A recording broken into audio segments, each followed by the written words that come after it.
Welcome to Lupus QD Clinics. I'm Jack Cush with Room Now. Today's case, refractory renal disease. What would you do? This is a 25-year-old African-American female who I've been following with class 3 and 4 lupus nephritis biopsy proven with moderate activity and minimal chronicity. The lupus diagnosis is based on clear criteria. In addition to her nephritis, she's had polyarthritis, lupus skin rashes, I don't remember malar rash, an ANA double-stranded DNA, SSA, SSB, positive CCP, leukopenia, very low complements, a positive anticardiolipin G, negative lupus anticoagulant, but did have a positive beta-2 glycoprotein antibody. And her nephritis and lupus has been treated with Cellcept. Did well, but stopped when she got a CMV infection. Then methotrexate. Couldn't tolerate the GI side effects. She was on hydroxychloroquine at the time, and then went on to oral and then IV cyclophosphamide, developed zoster and neutropenia, and didn't seem to respond. Azathioprine was tried, but that caused further problems with her leukopenia and was inefficacious. She was given hydroxychloroquine, but told she had eye issues and had to stop it. Oh my goodness, this girl's got, problematic active glomerulonephritis. What are we going to do to manage this?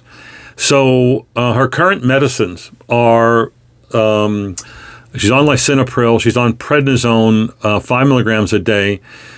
She was given 2 courses of Rituxan, and then when that was no longer being paid for by the insurance, she was switched to belimumab and has since done well on belimumab. But she's only on prednisone and belimumab, and by today's standards, she needs to be on more. The recent ACR lupus nephritis treatment guidelines say everybody's on a background hydroxychloroquine, and then you get triple therapy, which starts with steroids in high doses. We've already done that with her. She's now at a stable dose of steroids. And then their triple therapy is going to be the steroid plus mycophenolate plus something else, usually belimumab or a calcineurin inhibitor. She's just on the prednisone, can't do the mycophenolate, can't do the hydroxychloroquine. If you look at the menu that is prescribed by the experts that came up with the guidelines, it's basically hydroxychloroquine and mycophenolate. She can't take either of those. I need a replacement for either of those. And she is on Benlysta or belimumab, and that's good. But I think this patient actually needs to go on an anti-proliferative drug. And so your choices there are very few, right? She could go on leflunomide, but there's very little data on leflunomide in patients with lupus nephritis. So I think this patient should be on a calcineurin inhibitor. And yes, a calcineurin inhibitor plus a B-cell depleter I think would be ideal. It's not, that combination isn't recommended, but this patient has exhausted the recommendations of the guidelines. And it just makes sense, does it not? It's an oral calcineurin inhibitor that has its immunosuppressive effects, and then a B-cell depleter along with low-dose steroids. I think she's going to be fine. Now, I could find another antimalarial to give her, but she was very worried about that and her eye problems. So she had blurry vision. She stopped the hydroxychloroquine. She still has blurry vision. So anyway, maybe I can talk her into adding another antimalarial in the future. But right now, we're going to add in a calcineurin inhibitor. So what are the choices? Historically, it was cyclosporin, tacrolimus, and now the approval a few years ago of voclosporin. Voclosporin's the hands down better as far as safety and tolerability, and even the data. I mean, it's actually got an FDA indication. It's one of very few drugs that are approved for patients with lupus nephritis. So we're going to add that to her current regimen. Why? Because she still has active refractory renal disease.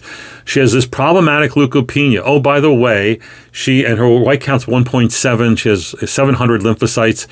She has had a bone marrow biopsy showing she's making plenty of neutrophils.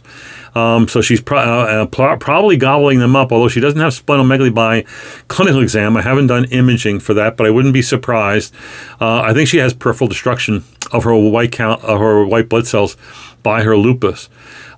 She has no swollen joints, but 4 tender joints. Double-stranded DNA is still very high, 152, very low C3 and C4, still has low levels of proteinuria. We need to be more aggressive in her.